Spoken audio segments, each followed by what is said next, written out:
Bonjour à tous, très heureux de vous retrouver pour le décryptage du journal de Kisantu. Je suis Magloire Mpembi et avant de vous annoncer le sujet principal de cette émission, je voudrais d'abord vous demander, comme à chaque fois, de partager, d'aimer, de vous abonner sur nos pages et si le cœur vous en dit, de participer à cette aventure en nous soutenant matériellement et ou financièrement. Nous avons besoin d'environ $1000 chaque mois pour pouvoir produire une information de qualité. Si 1000 parmi vous nous en donnent 1 ou 100 nous en donnent 10 ou 10 nous en donnent 100 à chaque mois, nous serons heureux, nous serons à même de travailler dans de meilleures conditions. Ce numéro du décryptage du journal de Kisantu a un caractère un peu spécial par le format, comme vous allez le constater tout à l'heure, il est plus long que d'habitude, mais aussi par la qualité de notre invité qui nous a accordé une interview. Il s'agit de l'abbé Diampovisa Mbambi, l'abbé Delvaux. Le prétexte de cette interview, ce sont les 35 ans de sa vie religieuse qui ont été commémorés le 12 octobre dernier à l'aumônerie universitaire de Kisantu, qui est devenue une paroisse universitaire entre-temps, avec notamment les anciens de l'aumônerie catholique de Kisantu. Sans plus tarder, je vous laisse écouter et suivre Monsieur l'abbé Delvaux. Nous avons une discussion très intéressante et très franche et je vous retrouve juste à la fin. Monsieur l'abbé Delvaux, bonjour.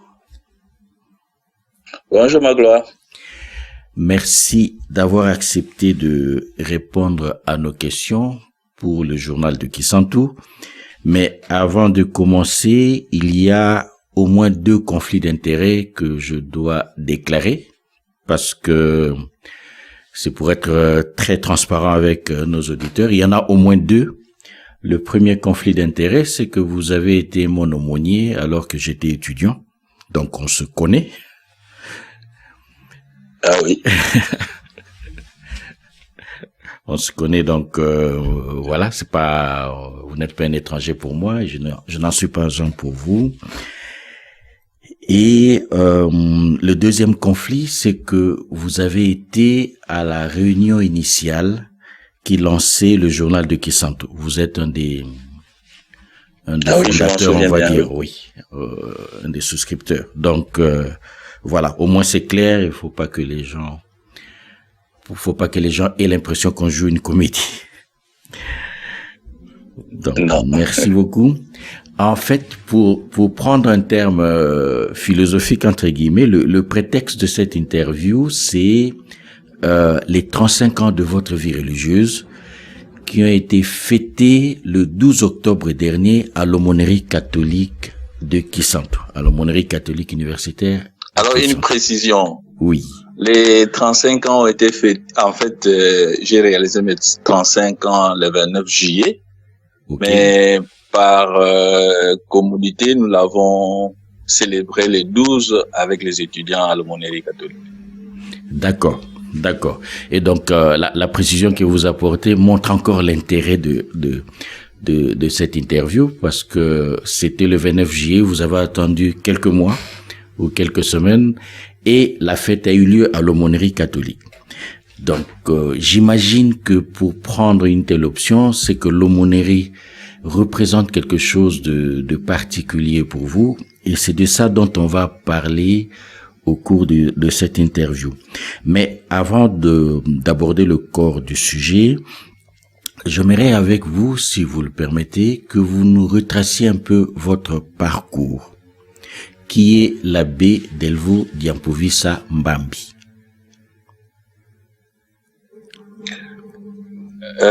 L'abbé Delvaux Diampovisa est un prêtre. Je suis prêtre de Kisantu. J'ai été ordonné le 29 juillet 1990 par Monseigneur Antoine Mayala. Et j'étais ordonné alors que j'étais encore étudiant. Ce qui fait que ma première année de sacerdoce, je l'ai passé en tant que prêtre étudiant aux facultés catholiques de Kinshasa, actuelle ICC. Et ma première fonction en tant que prêtre j'ai été nommé coordinateur des écoles conventionnelles catholiques. Et je me souviens d'ailleurs, j'ai terminé mon mémoire quand j'étais déjà nommé. Et j'ai eu l'opportunité d'être aussi nommé comme accompagnateur des étudiants de Kisantu. Et après mes années à la coordination, en 99, Monseigneur Fidèle Tsielele m'a envoyé aux études pour compléter les études théologales, pour faire ma thèse en théologie biblique. Et ce que j'ai fait à Paris, donc à l'Institut catholique de Paris. Mais pendant que j'étais à Paris, je fais un séjour en Israël de 6 mois à l'université hébraïque de Jérusalem pour 2 cours d'été.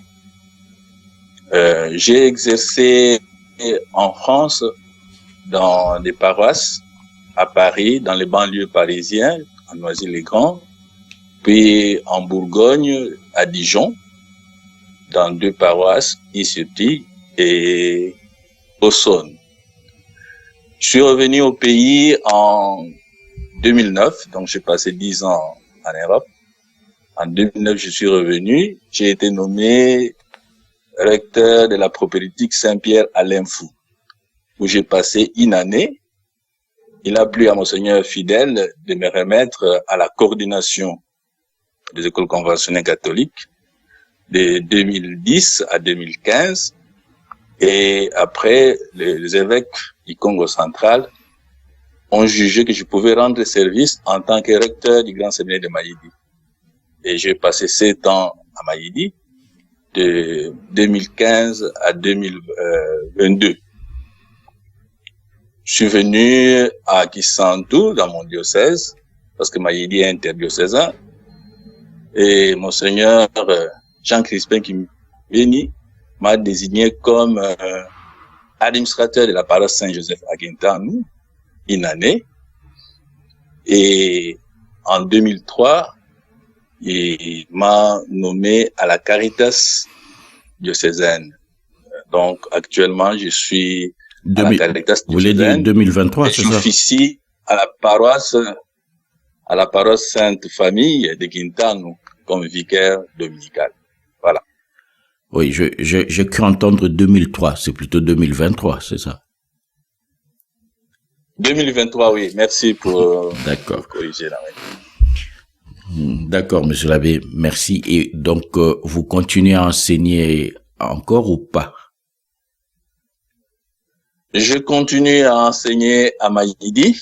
Donc, en fait, j'ai commencé à enseigner depuis 1994. Okay.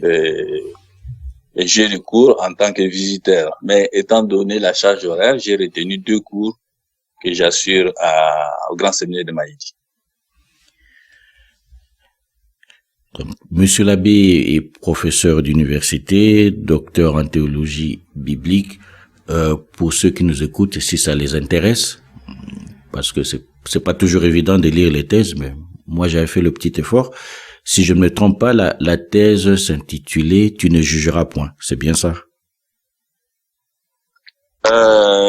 Bon, le titre exact, c'est « Interdiction de juger, étude contextuelle de Matthieu 7, 1, 6 ».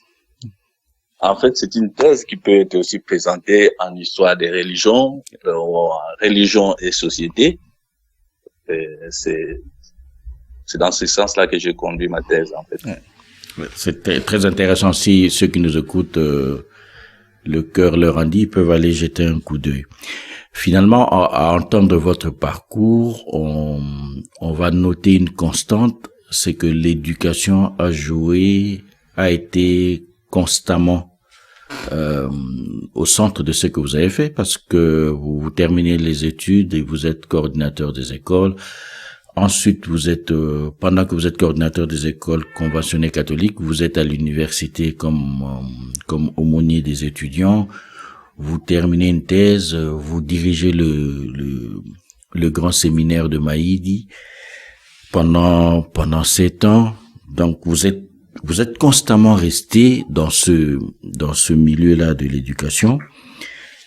Est-ce qu'aujourd'hui, il y a un accomplissement dont vous êtes particulièrement fier? Oui. Je crois que dans la vie de quelqu'un, les premiers pas sont déterminants. Et mes premiers pas en tant que prêtre, je les ai à la coordination et à l'aumônerie. Mais en tant que prêtre, je retiens plus l'aumônerie, justement, comme vous avez dit, le contact avec les jeunes. Bon, la coordination, c'est l'administration. Mais à l'aumônerie, c'est vraiment le contact avec les jeunes. Et où il y a un aller-retour de façonnement. C'est-à-dire que je sais pas jusqu'à quel point je puis influencer la vie des étudiants, mais je dirais qu'en retour, la vie des étudiants m'a beaucoup influencé. La chance que j'ai eue en terminant mes études, c'est que je suis resté en milieu universitaire avec des jeunes gens, qui avaient un âge presque homogène. Et comme vous le savez, la jeunesse, surtout estudiantine, c'est un monde où vous avez l'esprit critique. Vous ne pouvez pas dire n'importe quoi, vous comporter n'importe comment. Et on a des belles expériences. J'ai vraiment eu des belles expériences. Et il n'y a pas très longtemps, j'ai participé à une session où on nous a demandé que chacun dise de quoi il est fier dans la vie, quelque chose dont il est vraiment fier. Et j'ai eu l'impression que je n'ai pas réfléchi et j'ai cité l'exemple, l'expérience que j'ai pu faire à l'aumônerie. D'accord. Et donc, en ce moment-là, on sent que c'était tellement important pour vous et finalement quasiment une évidence que de fêter cet anniversaire à l'aumônerie avec les étudiants actuels, mais aussi ceux qui étaient là à l'époque où vous étiez aumônier. C'est quelque chose que vous aviez voulu faire, vous avez rêvé de ça ou comment est-ce que c'est arrivé? Je crois que je n'ai pas seulement rêvé, mais je peux dire que c'est un présent continuel. Je rêve de cela. Ce n'est pas tellement une nostalgie du passé, parce que souvent, comme je suis un peu en contact avec certains étudiants qui étaient à l'époque à l'aumônerie, je vois le parcours de beaucoup d'entre eux et l'évolution dans leur vie. Mais ce que j'ai pu constater, c'est que ce que nous avons vécu ensemble dans la foi chrétienne a pu parcourir en fait les étapes, des âges, des années. Et j'étais tellement fasciné quand les étudiants ont voulu fêter avec moi, parce que moi j'avais décidé de fêter au mois de juillet. Certains d'entre vous qui étaient en contact avec moi et m'ont dit mais pourquoi tu nous intéresserais pas? Alors je me suis dit mais ça serait une très bonne chose. Je n'ai pas osé demander moi-même, d'autant plus que nous l'avons déjà fait en 2010 pour mes 20 ans. Nous avons fêté cela avec les étudiants aussi à l'aumônerie. Mais là-bas, c'était à l'initiative de l'aumônier de l'époque, qui était l'abbé Mampila, qui m'a suggéré cela. Mais cette année, je crois que les étudiants étaient intéressés. Et quand ils sont venus, j'ai vu l'organisation et j'ai vu comment ils ont participé même à la célébration de l'Eucharistie, à l'organisation, à la chorale. Et c'est quelque chose qui m'a beaucoup touché et surtout que ce qui m'a encouragé d'abord c'est l'organisation que vous avez là des anciens de Kisantu.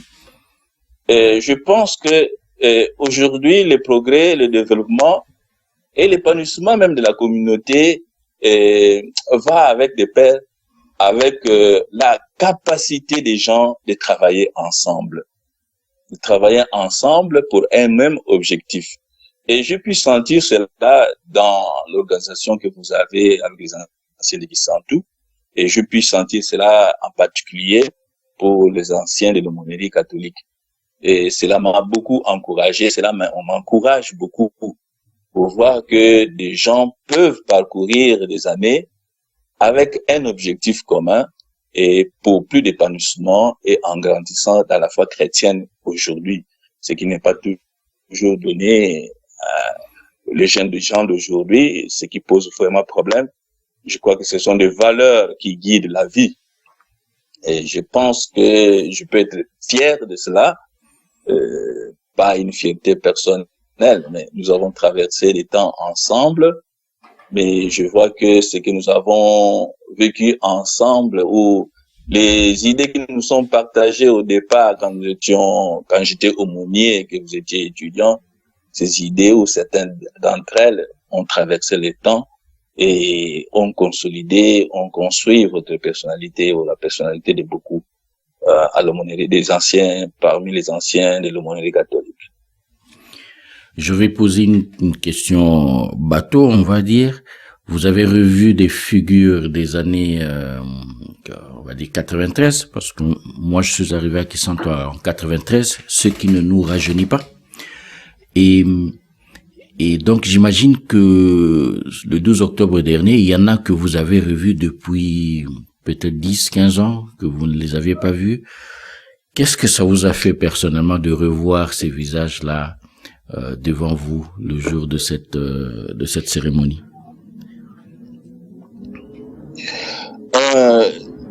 D'emblée, je dirais, le temps passe, mais les idées ou les valeurs qu'on a en soi et les idées qui nous façonnent restent. Et je pense que c'est cela le plus important. Et il y a plein de gens que j'ai vus vraiment pour la première fois depuis que j'ai quitté Kisantu en 99. Et j'ai même eu l'impression que il n'y avait pas autant de distance dans le temps, alors que ça faisait 99, 2025, ça fait presque 26 ans. Et parfois, on se rend pas compte, en fait, c'est en ce moment-là qu'on se souvient qu'il y a dans la vie des choses qui passent et des choses qui demeurent. Et parmi les choses qui demeurent, ce sont vraiment les idées qui poussent la vie de chacun de nous en avant, et surtout quand ces idées-là sont conjuguées avec d'autres personnes pour avoir un objectif qu'on peut partager ensemble, c'est vraiment quelque chose de formidable. Je vois encore, je travaille avec, par exemple, je prendrai un exemple pour ne pas les citer, Dierto. Je suis avec lui dans le même bureau parce que la Caritas diocésaine, lui, il est au BDM, moi, à la Caritas et au développement. Et j'ignorais qu'il était parmi les anciens de l'aumônerie catholique. Et c'est pendant qu'on pensait à cette rencontre du 12 octobre, qu'il me dira qu'il jouait même, il était à la chorale, et il jouait le tam-tam comme instrument de musique pour accompagner la chorale. Et ça fait quelque chose, et ça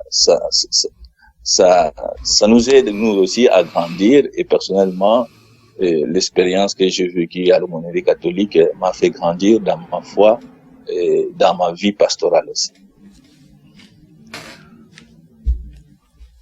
On va encore rester sur l'aumônerie catholique. 2025 a été une année assez difficile parce qu'il y a un certain nombre d'anciens étudiants de Kisantu qui nous ont malheureusement quittés. Et là, au moment où nous parlons, je pense particulièrement à mon ami Eulalie Diluzebi, qui est décédé au mois d'août, donc qui ne pouvait pas être avec nous, qui n'a pas été là le 12 octobre. Elle nous a quittés. Donc il y a un bon nombre il y a des étudiants qui sont décédés malheureusement. C'est souvent aussi lié aux conditions dans lesquelles on vit dans notre pays, qui ne sont pas toujours aussi reluisants. Et ça me tend la perche pour poser la question suivante. Vous avez été en France, vous avez préparé votre thèse, vous avez travaillé sur place et à un moment vous êtes rentré. Est-ce que pour vous la question de rester en Occident, est-ce que cette question s'était posée? À aucun moment j'ai eu ce désir de rester en Occident. Je sais pas. Bon, d'abord, en tant que prêtre, j'étais parti là avec la permission de Monseigneur qui m'a donné un temps déterminé et une mission déterminée, c'était les études. Et en tant que prêtre, je me disais que ma place était d'abord au pays. On m'a envoyé pour étudier et venir rendre service au pays. Je pense que personnellement, je n'ai pas eu un attachement très fort avec l'Europe. Je ne sais pas pourquoi.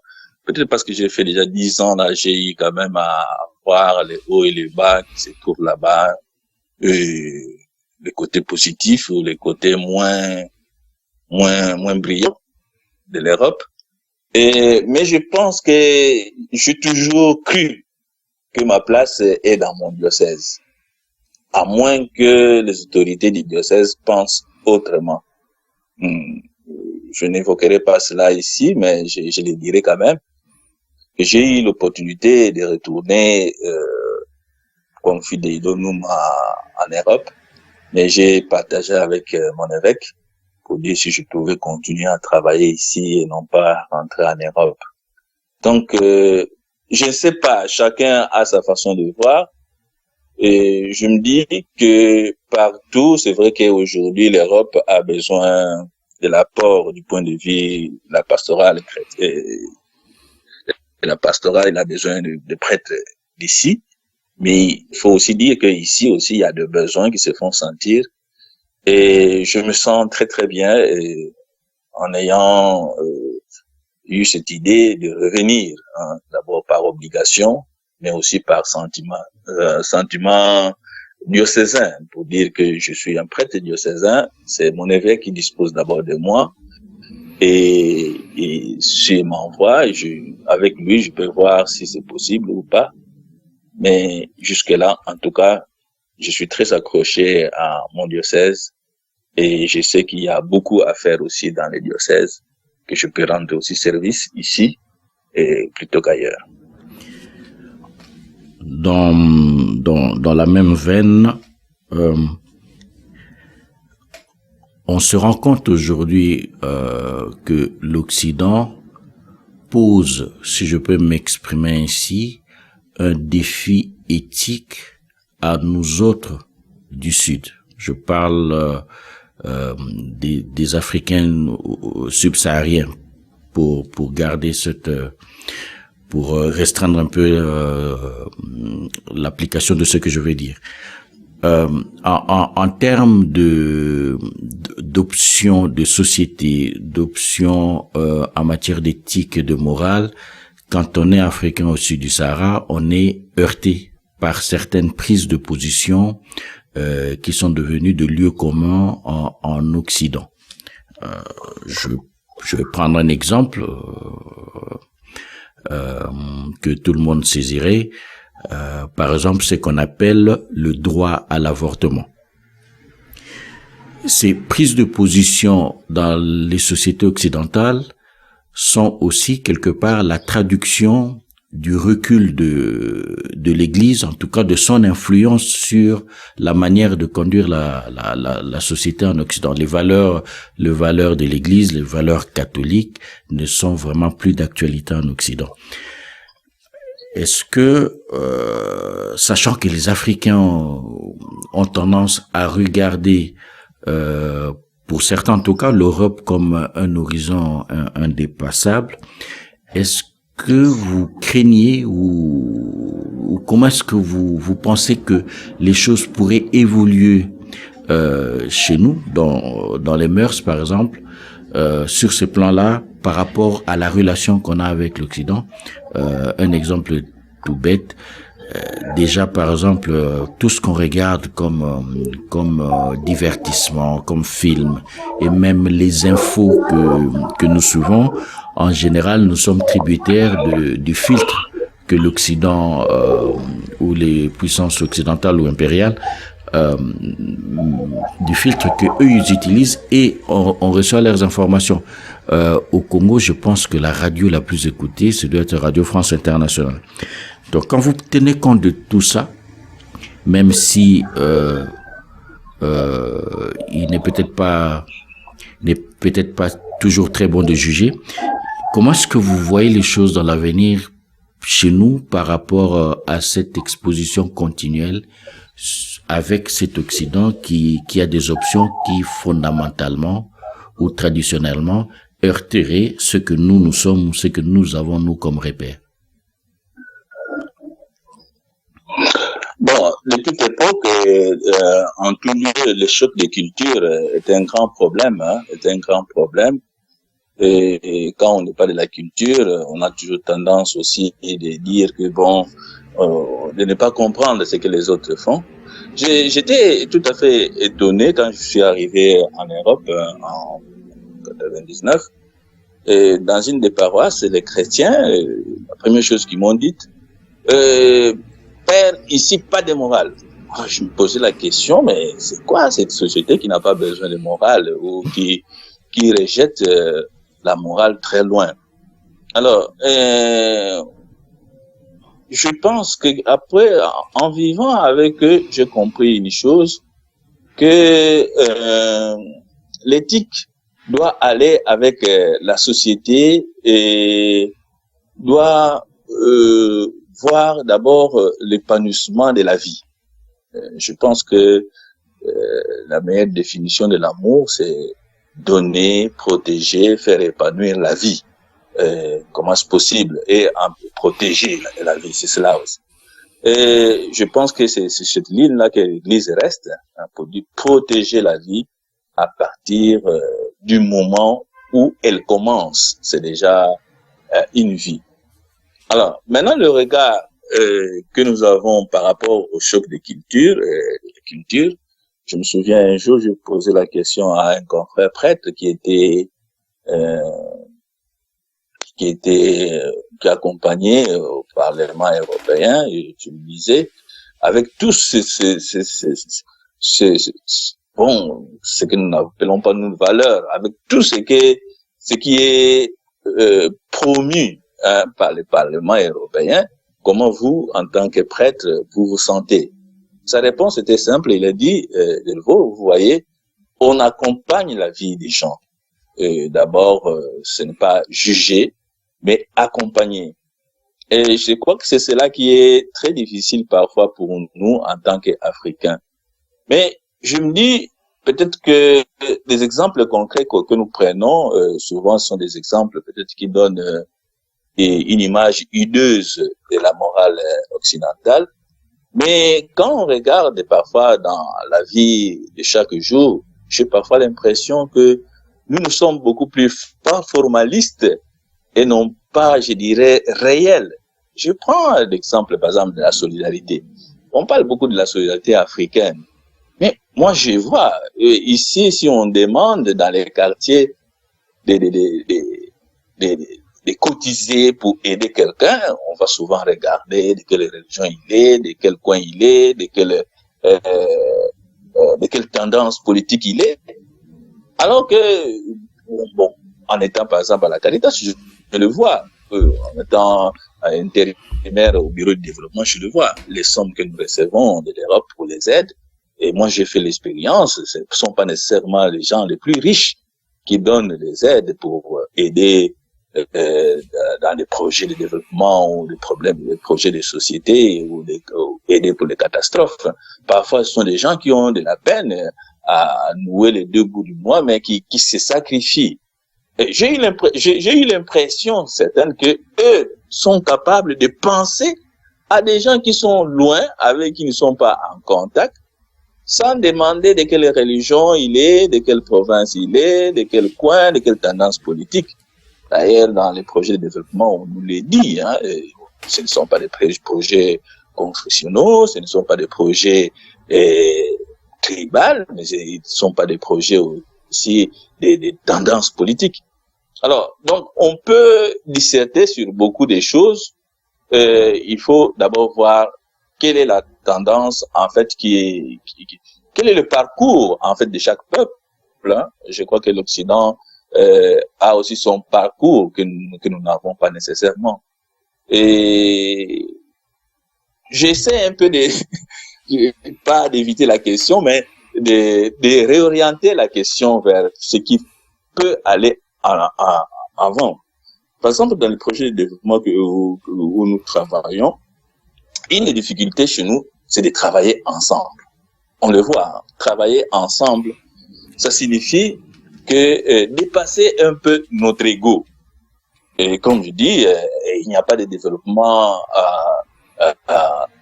dans l'isolement. Le développement, c'est fait par l'échange, par une façon d'avoir un projet commun de société.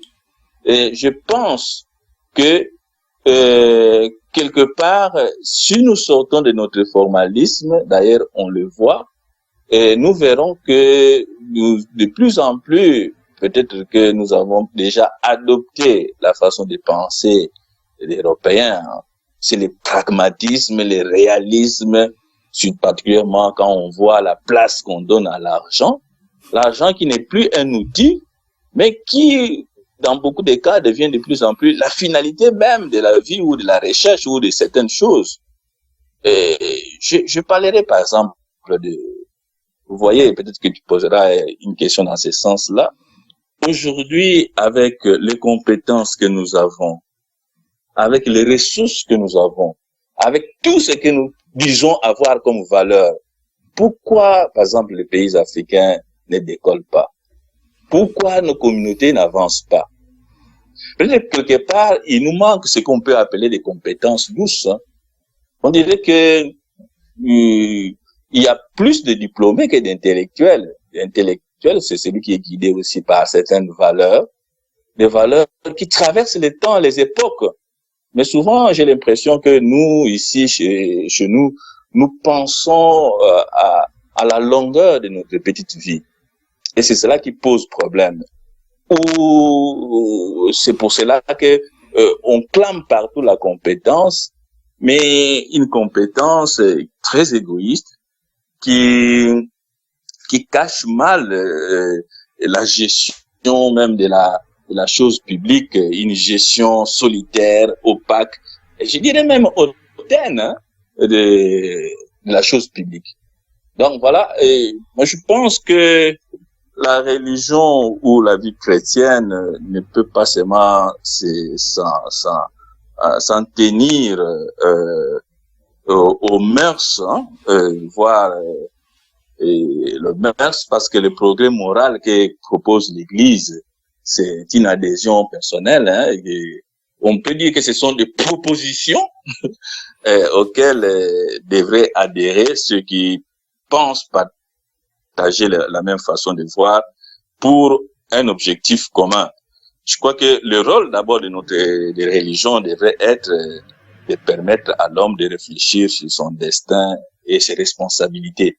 Donc la question qui importe aujourd'hui, quelle est notre responsabilité en tant qu'Africains, en tant que chrétiens, en tant qu'hommes intellectuels, bon, disons en tant qu'universitaires, je dis techniciens du savoir dans les domaines que nous avons étudiés, par exemple. Voilà un peu, sans éluder la question, je crois que la meilleure question c'est celle-là. Quelle est notre responsabilité aujourd'hui par rapport à ce à quoi nous devons prétendre, hein, comment nous réfléchissons sur notre destin, sur nos responsabilités, parce que si au final nous devons faire en sorte que nous devons protéger la vie, nous devons la faire épanouir, hein, nous devons faire en sorte que chacun de nous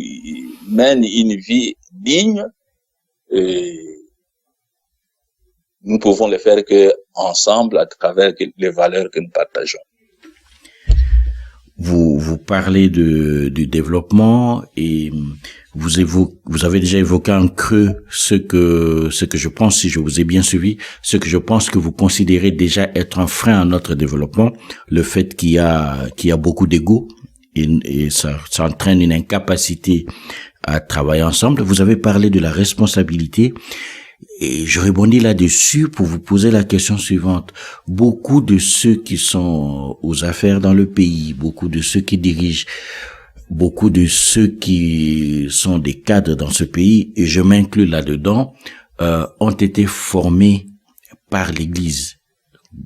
Moi, j'ai fait toute ma scolarité de la maternelle à la fin du secondaire dans des structures catholiques. Et voilà, même pendant que j'étais à l'université, j'étais engagé au sein de l'aumônerie catholique. Donc beaucoup d'entre nous sont passés par vos mains en tant que structure, mais ce pays ne va pas bien. Est-ce que quelque part l'Église ne se sent-elle pas responsable un peu de ce qui se passe actuellement, des difficultés que nous rencontrons, et qu'est-ce qui n'a pas marché, qu'est-ce qui doit être corrigé pour que finalement quelque part on puisse avoir enfin que ce hiatus là qui existe entre le fait que des gens aient été formés par l'Église, donc aient été imprégnés de certaines valeurs, et qu'au final quand ils sont dans la vie pratique, on n'a pas l'impression que cela se traduit dans la manière de gérer le pays, et effectivement on se rend compte que nous sommes dans des conditions assez difficiles. Comment est-ce que l'Église se positionne par rapport à ça? Quelle est sa part de responsabilité? Et qu'est-ce qui devrait être changé pour qu'on espère quand même voir des lendemains meilleurs? L'humain est un être très complexe. Parfois, il faut pas seulement regarder le mal qui est fait, mais il faut voir aussi les systèmes. Il y a des systèmes qui favorisent. Parfois, ces chrétiens sont happés, au premier sens du terme, dans un monde qui les emporte, auquel ils ne savent pas résister. La responsabilité, l'Église est là parce que nous avons enseigné, nous avons montré la voie, mais il reste l'appropriation. En fait, je dis toujours que nous suivons l'exemple de Jésus-Christ. Un moment comme ça, beaucoup de gens ont dit sur ce point-là, nous ne vous écoutons pas. Il y en a qui écoutent aussi de manière formaliste, donc ils donnent l'impression qu'ils écoutent, mais en réalité, ils n'adhèrent pas à tout cela. Bon, cela relève de la liberté de chacun. Mais pour répondre un peu à votre question, je dirais, je prendrais les paroles d'un évêque, je crois du Cameroun, je ne sais pas s'il est cardinal ou pas, mais je l'ai suivi dans les réseaux sociaux. Alors, il dit, je pose la question aux anciens de nos écoles, de l'église, il dit, mais comment vous qui avez participé à tout ce que nous disons, qui avez entendu la parole et compris les choses, comment vous agissez avec, comme des quidam, en fait, comme tout le monde. Vous êtes là, vous faites tout. Alors, il semble qu'il y a un ancien qui a répondu, mais il y a quand même une différence. Il y a une différence. Alors, l'évêque dit, mais quelle est la différence entre ce que vous faites de mal et ce que eux font de mal? Il dit, mais la différence, c'est que nous, quand nous avons fait le mal, nous avons encore la conscience que nous avons fait le mal et nous avons envie de réparer. Il dit que, bon, le péché, ça arrive, il y a l'intention, tout ça. Mais le plus grand problème, c'est quand on a fait quelque chose et qu'on n'est même pas conscient qu'on a fait du mal. C'est là le plus grand problème. Si parmi les anciens de l'Église catholique ou des écoles catholiques, il y a encore cette conscience, après avoir fait le mal, qu'on a fait le mal, et surtout qu'on a l'intention de corriger, parce que la vie, ça donne des leçons, de corriger. Le problème, ce n'est pas de tomber, mais de savoir se relever. Mais le vrai problème pour nous, dans notre pays, le grand problème, c'est comme si, en réalité, de plus en plus, nous enfonçons. C'est comme si nous ne regrettions pas le mal que nous avons fait. Et surtout, c'est comme si le mal que nous faisons, c'est par ignorance. Nous ne savons même pas que nous faisons le mal. C'est peut-être là qu'il faut beaucoup insisté chez nous, particulièrement dans notre pays. Mais j'ai dit, peut-être qu'on assimile mal aussi certaines choses telles qu'on les apprend.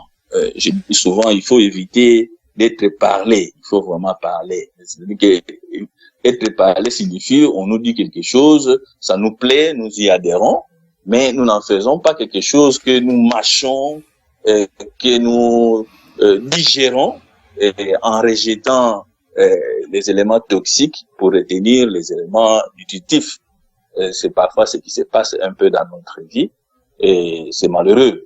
C'est malheureux. Souvent, quand je regarde les intentions, peut-être que c'est là où se posent vraiment les vrais problèmes. Quelles sont les intentions?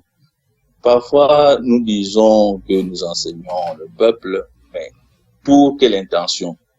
Et si nous-mêmes, nous ne faisons pas un examen de conscience pour savoir quelles sont les intentions cachées ou les intentions implicites, inconscientes, en fait, qui sont les véritables leitmotifs de ce que nous faisons, nous n'irons pas très loin.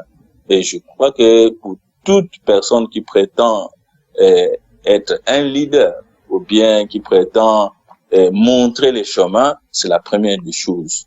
Et dans les organisations où nous sommes, c'est la question qui se pose. Parfois, nous prétendons travailler pour le peuple, mais en réalité, nous travaillons d'abord pour nous-mêmes. C'est ce que j'ai appelé en fait les compétences égoïstes, qui cachent mal une gestion égoïste de la chose publique ou des enseignements que nous avons à donner. C'est très problématique, mais on ne peut pas être pessimiste. On ne peut pas être pessimiste. Il y a moyen. Peut-être que les cadres généraux dans lesquels nous évoluons, c'est pourquoi les autorités politico-administratives et militaires ont aussi leur part pour faire progresser la conscience d'un peuple.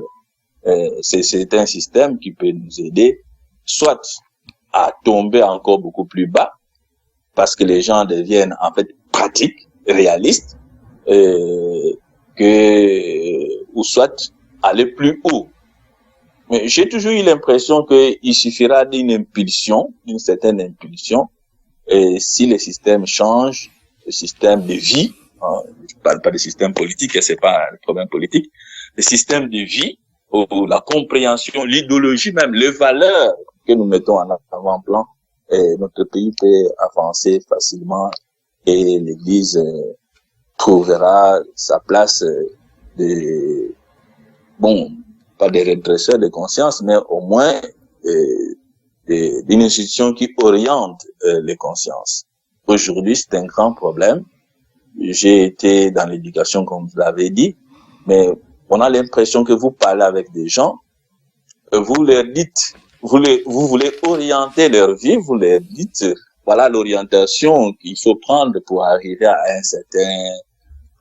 un certain degré de vie, mais chacun est déjà convaincu qu'il connaît tout, qu'il n'a pas à recevoir ce que vous avez à dire.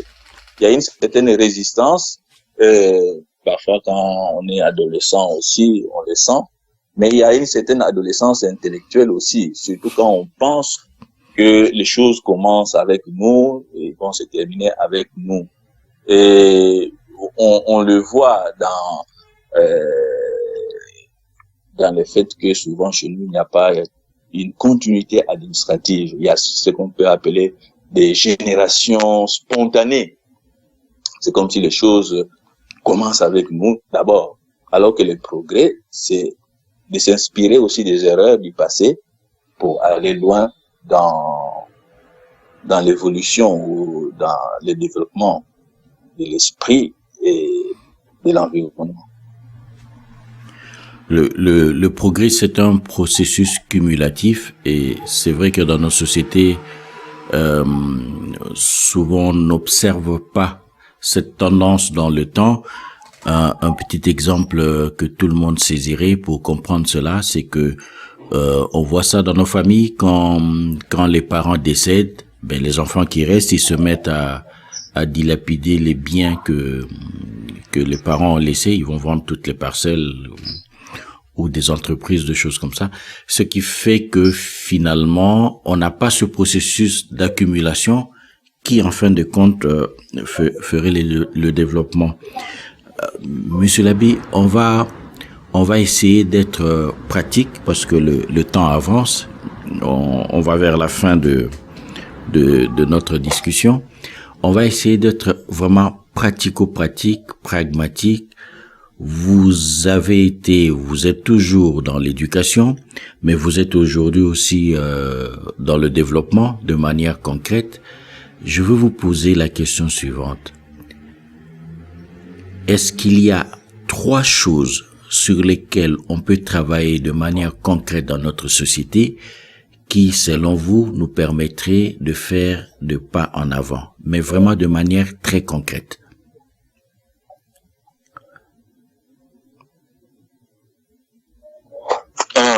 Très concrètement, je crois que la première chose, la nécessité de comprendre que le développement se fait en commun.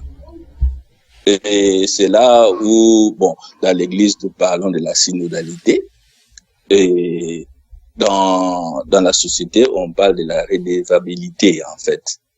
Qu'on sache qu'on est redevable à tous ceux qui sont concernés par le travail que nous faisons. Ça, c'était un. Deuxièmement, les compétences qu'on peut appeler les compétences douces, l'empathie, l'honnêteté, la vérité, beaucoup de choses qu'on peut rapprocher à cela, et savoir travailler pour soi, mais aussi pour les autres ou pour la communauté. Ça, c'est les deux. La troisième chose pour notre pays, en finir avec ce que je peux appeler l'attraction du diplôme. On a l'impression que le diplôme, c'est un accès à des privilèges et non pas un devoir. Donc, savoir que le vrai savoir, c'est celui qui transforme son environnement. Mais aujourd'hui, je crois que orienter la formation vers l'étude de l'environnement et comment le transformer pour rendre la vie facile, pas vraiment facile, mais agréable ou vivable, c'est ce qui est peut-être qui nous manque. Je ne sais pas si j'ai cité les 3 choses. Oui, mais merci. Je retiens la dernière chose que vous avez citée, c'est le vrai savoir, c'est celui qui transforme son environnement. Ce qui m'amène à questionner aussi la qualité des programmes d'enseignement que nous avons, la répartition des apprenants dans les différentes options et la place qu'on donne à des options qui seraient quelque part très peu ancrées dans la réalité. Et encore, je tiens à éviter toute confusion là-dessus. Je suis quelqu'un qui aime l'histoire, la philosophie, la littérature, donc j'ai pas de problème avec ça. Mais la question souvent, les gens ils vont finir par vous poser la question suivante. Vous avez un master ou une licence selon l'ancienne dénomination en philosophie, mais qu'est-ce que vous êtes capable de faire pour la société? Et ça, c'est une question qu'on va poser pour la personne qui a fait la philosophie ou la littérature, parce qu'on ne voit pas très bien ce qui produit concrètement, mais c'est en fait une question qui se pose pour tout le monde qui obtient un diplôme universitaire dans notre pays. Qu'est-ce qu'on est capable de produire pour la société? Je ne sais pas ce que vous en pensez. Merci. Vous me poserez la question sur la philosophie après si je venais à oublier. Mais je voudrais dire, de nature, je suis optimiste.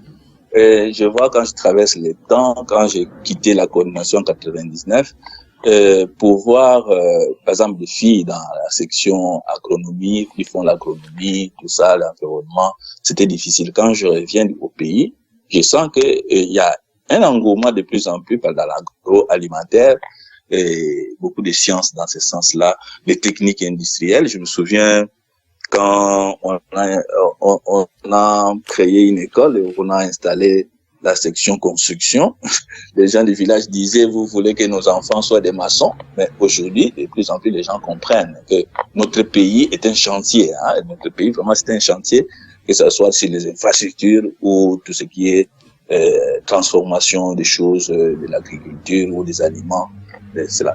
Et c'est vraiment, il y a un engouement. Mais, comme j'ai dit, il faudrait qu'on évite les diplômes, ce qu'on appelle aujourd'hui de plus en plus la distribution des diplômes, qu'il faut vraiment qu'on voit sur le savoir. Pas seulement le savoir, mais la capacité aussi d'innover, hein, ou de réfléchir, hein, parce que on est arrivé, les Blancs est arrivé à une certaine conclusion. On ne dit pas que ça s'arrête là. Il faut étudier pour voir est-ce qu'il n'y a pas moyen de dépasser la chose. Donc, éviter ce qu'on peut appeler le plafond de verre pour dire que là-bas, la science s'arrête là, ce que j'ai appris en classe, c'est ça, et aller loin.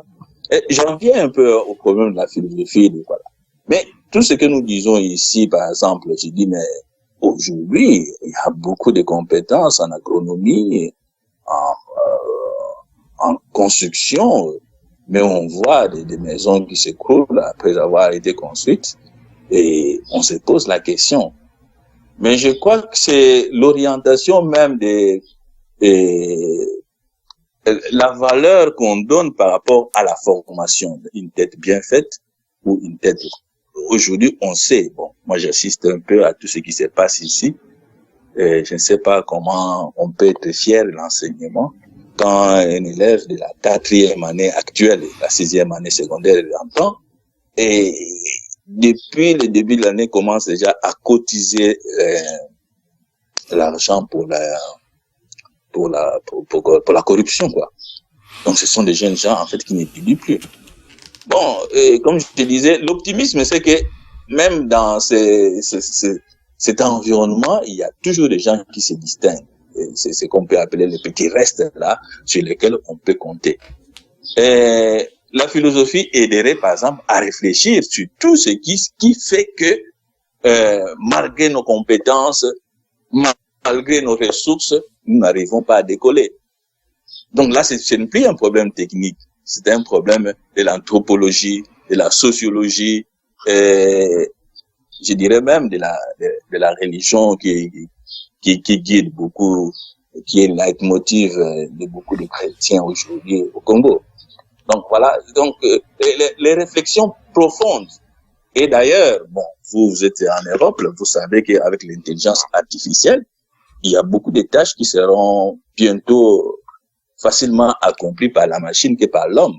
Mais il restera toujours à l'homme de réfléchir autour même de l'impact de l'intelligence artificielle, des conséquences au niveau psychologique, au niveau sociétal, au niveau... Donc, je crois que ces sciences-là, anciennes, ont toujours leur place.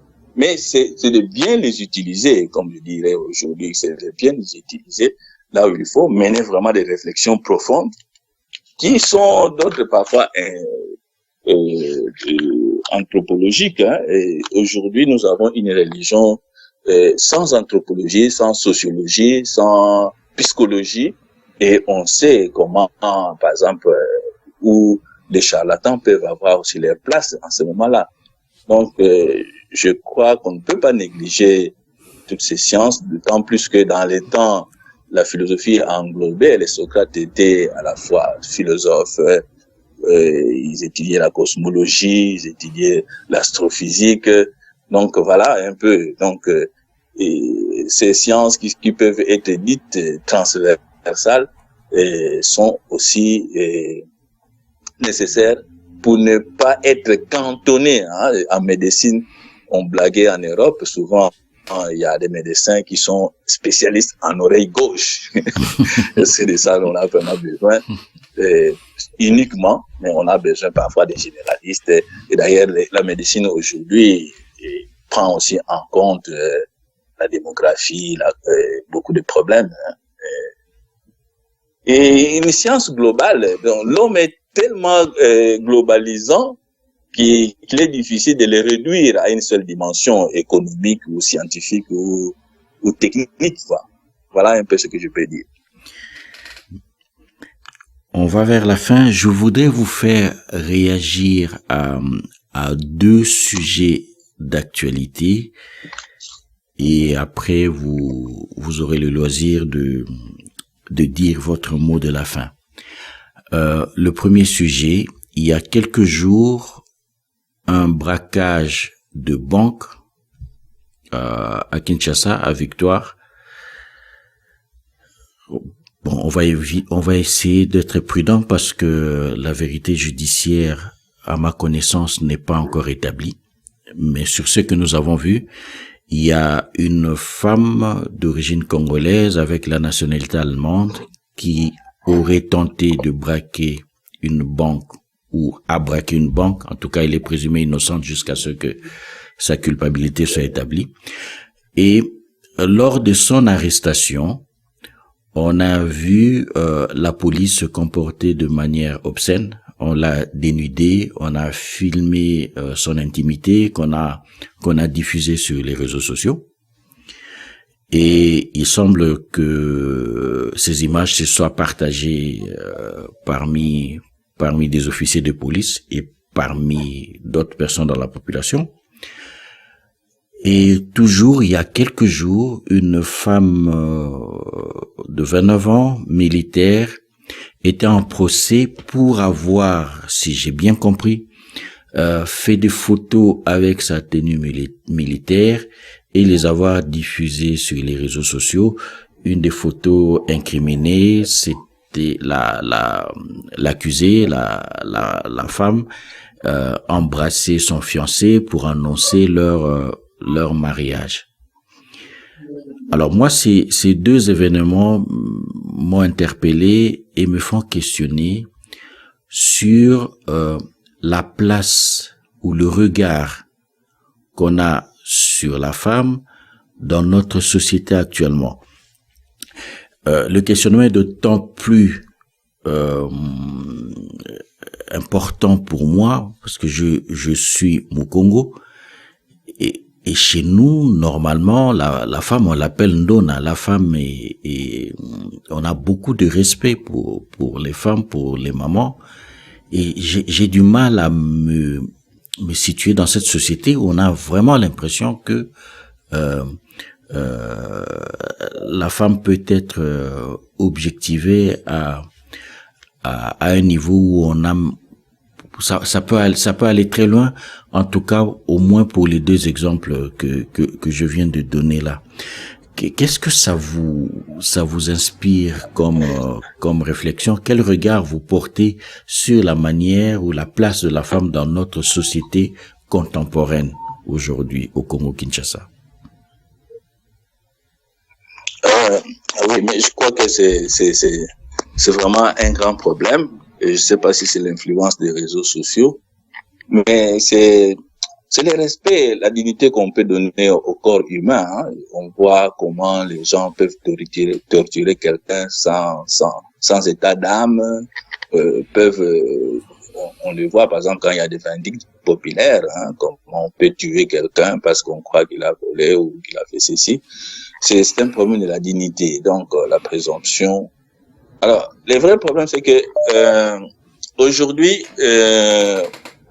je sais pas pour les militaires si c'était le quoi de force, mais je n'irai pas, je n'ai pas beaucoup de considérations à faire parce que je ne connais pas très bien les tenants et les aboutissants de l'affaire. Mais je prendrai simplement l'exemple du rôle du corps de la femme. Hein. Je vois même en Europe où on dit un peu impudique, je vois dans les sites qui concernent les églises, quand une femme arrive en tenue un peu dénudée, on prévoit des pagnes qu'on lui donne pour qu'il se couvre. Donc, c'est cela un peu qu'il faut voir. Donc, quel est le regard la société lance. Bon, l'homme, quand il n'y a pas de règles vraiment très, très strictes, ou bien quand il n'y a pas de suivi, j'ai dit dans le système, c'est ça qui arrive. tous nous savons que le corps d'une femme, c'est l'origine, en fait. Je dis que c'est celle qui nous porte, on lui doit du respect. Mais quel est le respect que nous donnons au corps humain en général, et c'est surtout à celui de la femme aujourd'hui? Bon, les responsabilités sont établies. J'espère que ça sera établi convenablement. Et on peut regretter cela surtout pour les agents de l'ordre. Hein. On dit que ce sont des gens qui doivent faire l'ordre. Ce sont eux qui doivent faire ça. Bon, pour la militaire, la femme militaire, là, je connais pas très bien les règles de l'armée. J'espère que ce procès-là était conforme aux règles de l'armée. Mais l'expression, est-ce que le baiser était aussi l'expression de l'amour, d'un sentiment vrai qui était qu'on pouvait exposer publiquement? Je ne sais pas. À lire, je dirais simplement que... Si vous permettez, pardon? Monsieur l'abbé, à lire un consultant militaire qui est quand même assez connu dans le milieu, Jean-Jacques Wondo, il semble vrai qu'en faisant ce qu'elle faisait, elle a enfreint des règles de l'armée. Mais le questionnement, c'était pourquoi, comment est-ce qu'on passe d'une erreur qui aurait pu se solder par une sanction administrative à un procès public où on était en train de la condamner quasiment à 10 ans de prison, alors qu'elle aurait pu juste avoir une mesure administrative au niveau même de l'armée. Et moi, la question que ça m'a fait poser tout de suite, est-ce que ça aurait été un homme, on aurait agi de la même façon? Est-ce que cette femme qui est perçue comme étant non seulement militaire, mais apparemment sur le plan esthétique, elle ferait l'unanimité, est-ce que tout ça n'a pas joué quelque part et que ce procès finalement ne serait pas l'expression d'une forme d'oppression que la femme subit au quotidien dans notre société, et c'est comme ça que je mets ça en relation avec l'histoire du braquage de la banque. Bon, il est difficile de présumer les intentions des uns et des autres, mais bon, on peut établir les faits et voir à partir des faits. Mais moi, je dis simplement que la loi est faite, soit comme j'ai dit, pour protéger la vie. En fait, la loi, les règles, les limites là qu'on donne, la loi donne les limites pour que la vie soit préservée et la vie soit protégée.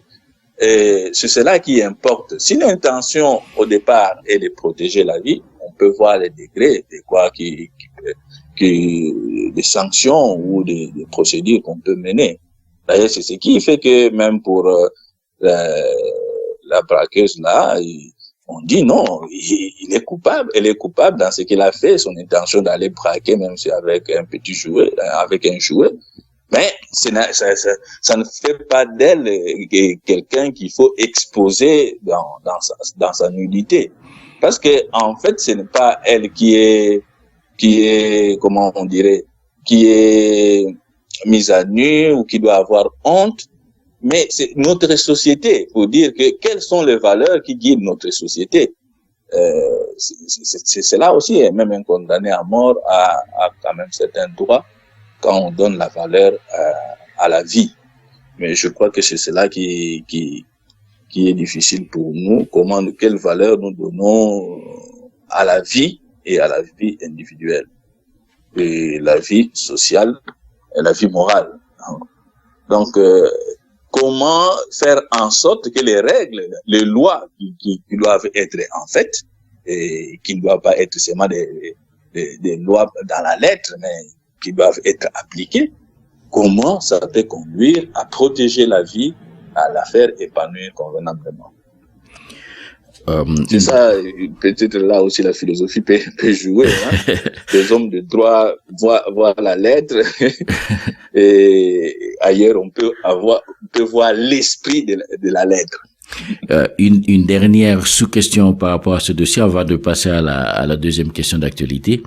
Est-ce que vous ne pensez pas que ce serait un chantier pastoral pour l'Église catholique, pour parler de la place de la femme, du respect qu'on doit à la femme, du respect qu'on doit à l'être humain en général, surtout quand même qu'on a un pays où les violences sexuelles, notamment avec la guerre dans l'est du pays, font de nous font tache dans notre histoire.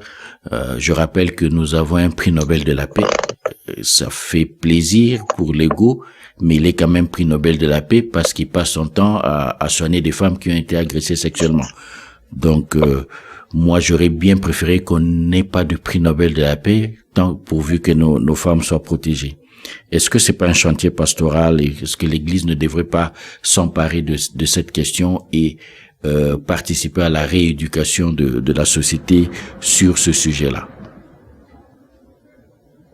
Mais je crois que c'est le travail que l'Église fait. Aujourd'hui, les personnes avec handicap, la question du genre, je crois que l'Église donne. Et moi, avec ma formation biblique, j'ai dit toujours que, vous voyez, parfois on oublie que la première messagère de la résurrection, c'est une femme, avant que les apôtres même l'annoncent. C'était une femme qui est partie annoncer aux apôtres que Jésus est ressuscité.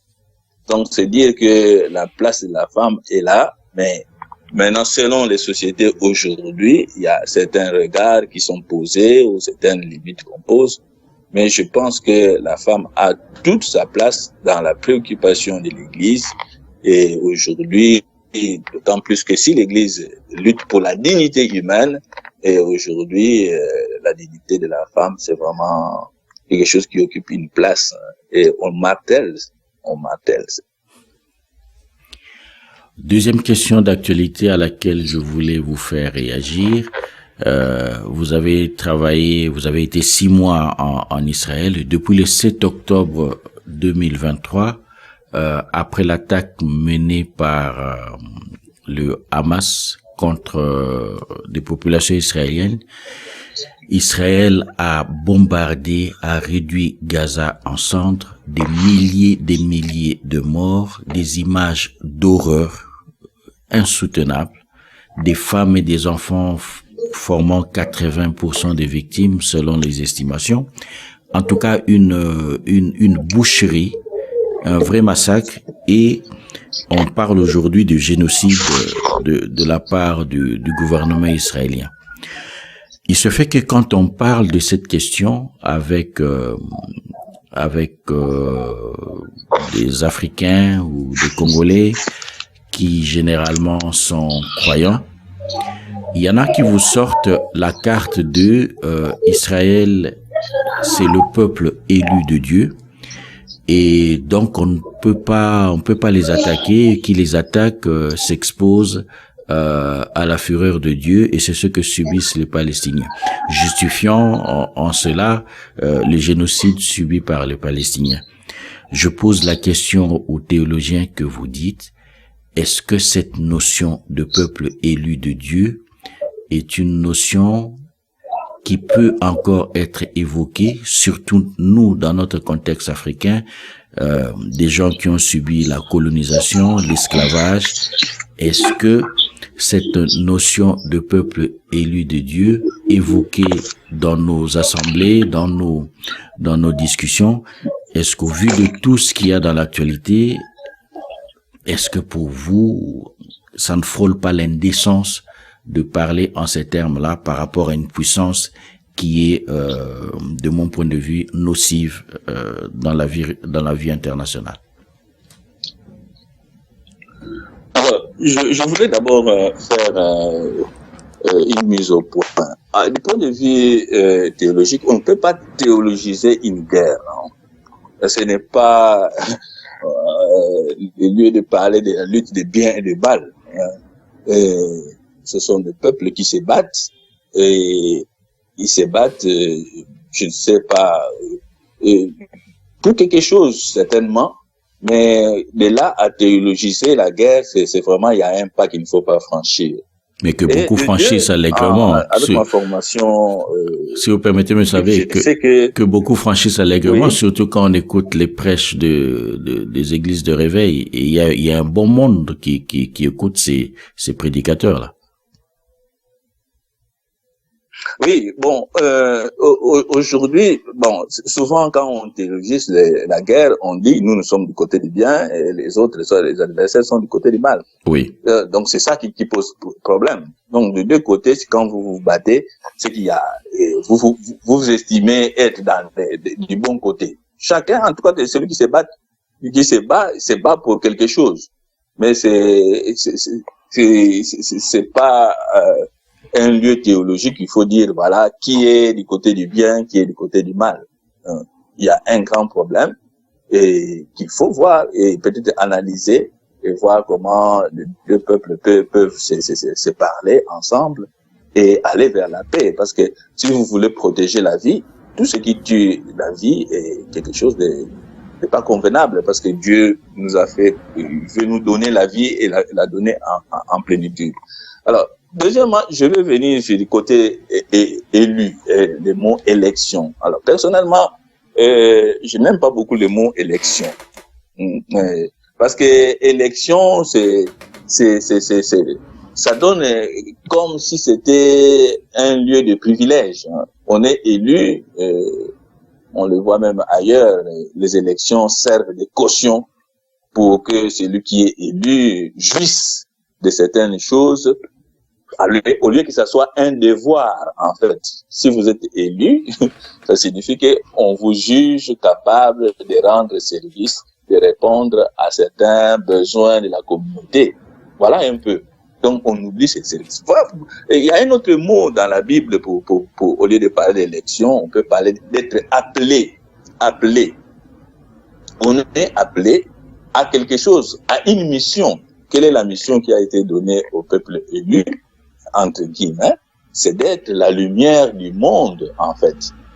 De ne pas oublier qu'on est la lumière du monde. D'ailleurs, c'est ça le texte que nous avons lu aujourd'hui, d'une certaine manière, à l'église. Et être la lumière du monde, c'est être en responsabilité. L'élection nous institue en responsable. Nous devenons responsables. Et le responsable, c'est celui qui a le devoir de répondre à certaines situations, de certaines pratiques. Donc voilà un peu, donc, et ce qui est heureux, je crois que parfois on juge mal en Israël, il y a beaucoup de gens qui réfléchissent autour de ça, et quand vous lisez ça, et vous vous rendez compte qu'il y a au-delà. Mais je crois que les guerres actuelles, ce sont des choses beaucoup plus politiques que philosophiques et théologiques. Les théologiens et les philosophes, même dans ces pays-là, qui réfléchissent, les scientifiques qui réfléchissent, ne sont pas des va-t-en-guerre comme nous en croyons ailleurs. Voilà un peu ce que je peux dire. Donc l'élection, même pour nous en tant que chrétiens, être chrétien ne signifie pas avoir des privilèges. C'est plutôt avoir des devoirs. Je dis même que c'était un poids. Nous devenons responsables des actes que nous posons et de leurs conséquences. C'est là un peu le grand problème aujourd'hui qui existe entre nous. Nous voulons nous réfugier derrière des gens qui ont la morale de leur côté, Dieu de leur côté. Mais Dieu n'est pas un Dieu de privilèges, c'est un Dieu de devoirs et de responsabilités, en fait, moi, c'est ce que je dis toujours aujourd'hui. Merci, Monsieur l'abbé, d'avoir accepté de répondre à nos questions. Nous arrivons à la fin de cette interview. Puisque c'est la fin, quel est votre mot de la fin? Alors, mon mot de la fin, c'est peut-être que je profite de l'occasion en fait pour remercier l'aumônerie catholique d'Ancien. Aujourd'hui, sont devenus une paroisse. Et c'est ça qui est très heureux. Vous voyez comment nous avons commencé ensemble à l'aumônerie et ce que la paroisse universitaire est devenue aujourd'hui. C'est vraiment des expériences partagées. Et la vie donne des leçons. C'est l'essentiel, c'est de tirer les leçons de la vie pour progresser. Et on ne peut progresser qu'ensemble. Et je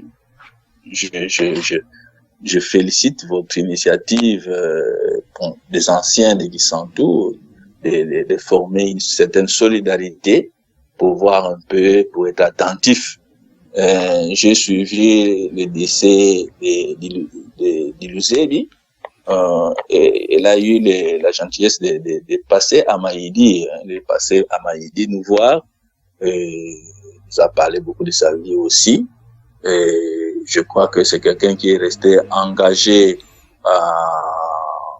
dans sa vie chrétienne à la chorale. Je me souviens quand il est venu à Maïdi, il est parti à la paroisse enseigner quelques chants à la chorale. Et c'est vraiment un exemple. Et vous m'avez posé la question au départ, pourquoi j'ai tenu à partager ces moments de joie avec l'aumônerie. C'est d'abord la première des choses dont je suis vraiment fier en tant que prêtre, si je peux y parler dans ce sens-là. Non pas que j'ai réalisé de grandes choses à l'aumônerie, mais j'ai partagé une expérience et j'ai acquis une expérience ou des leçons qui ont forgé ma vie de prêtre jusqu'aujourd'hui. Les premiers pas sont souvent décisifs et ces premiers pas avec des jeunes gens vivants, engagés et animés de certaines valeurs. Cette expérience a été pour beaucoup dans ma vie de prêtre aujourd'hui. Et malgré certaines difficultés qui peuvent être des parcours, je ne regrette pas de m'être engagé en tant qu'appelé de Dieu, hein, pas élu, hein, appelé à ce devoir de marcher ensemble vers cette lumière qui éclaire tout le monde, qui éclaire l'univers, qui est Jésus-Christ. Et on marche ensemble, ça nous aide à porter les faiblesses des uns des autres et à profiter des forces des uns des autres. Et quand nous mutualisons ces forces, nous pouvons aller loin dans la marche et quand nous sommes fatigués, être portés par les autres. Voilà un peu. Merci beaucoup pour cette occasion que tu m'as donnée. Merci, monsieur l'abbé. On va en profiter pour faire un petit coucou à tous les prêtres qui ont dirigé l'aumônerie depuis le début. Alors, c'est sûr que je vais en oublier, je m'en excuse d'avance. Donc, il y a eu l'abbé Delvaux Diampovissa, l'abbé Amédée, l'abbé Mampila, l'abbé Amédée Kama, et l'abbé Frédéric. L'abbé Frédéric, oui. C'est pas l'abbé Frédéric, l'abbé Mampila. Il y a eu l'abbé Jean-Baptiste aussi, et si j'ai bonne mémoire. Jean-Baptiste, quel Jean-Baptiste? Souka? Non, c'est moi qui confonds peut-être. Après l'abbé Mampila, c'était l'abbé Isaac Bazei, je pense. Oui. Qui était le coordinateur. Si je ne m'abuse. Et puis il y a eu l'abbé Mbaki Patrick. L'abbé Mbaki Patrick, oui, c'est lui que je confondis avec Jean-Baptiste. L'abbé Patrick, oui. C'est lui qui a en fait des projets là, de construction, les véhicules qu'ils ont. Après, je crois que le père Thierry, actuel curé, est venu après l'abbé Mbaki Patrick. Donc, mais le père Thierry a fait en sorte que l'aumônerie devienne paroisse universitaire. Maintenant, c'est paroisse universitaire Jean-Paul II. Je sais pas si ça a commencé, peut-être, les démarches ont commencé avec l'abbé Patrick. Avec l'abbé Patrick. Que ça devienne une paroisse universitaire. Donc, à eux tous, on fait un petit coucou, et juste pour illustrer combien le passage à l'aumônerie peut impacter nos vies, quand nous nous sommes mariés, donc je parle de mon épouse Victoria Massamba et moi, celui qui a béni notre mariage, c'était notre ancien aumônier, Monseigneur Mampila. Donc comme quoi on est, on reste lié à l'aumônerie. Oui. Merci beaucoup, monsieur l'abbé. Merci d'avoir disposé de votre temps et on se dit au revoir et j'espère que ça ne sera pas la dernière. Merci beaucoup. J'espère que vous m'enverrez les liens pour que je puisse m'écouter moi-même dans ce que je dis. Merci. Avec plaisir. Portez-vous bien. Amis auditeurs, amis téléspectateurs, merci d'avoir été à l'écoute. Merci de nous suivre. Merci de partager nos productions et nous serons heureux de vous retrouver la prochaine fois. Mon nom est Magloire Mpembi et c'est toujours un plaisir renouvelé que d'être avec vous.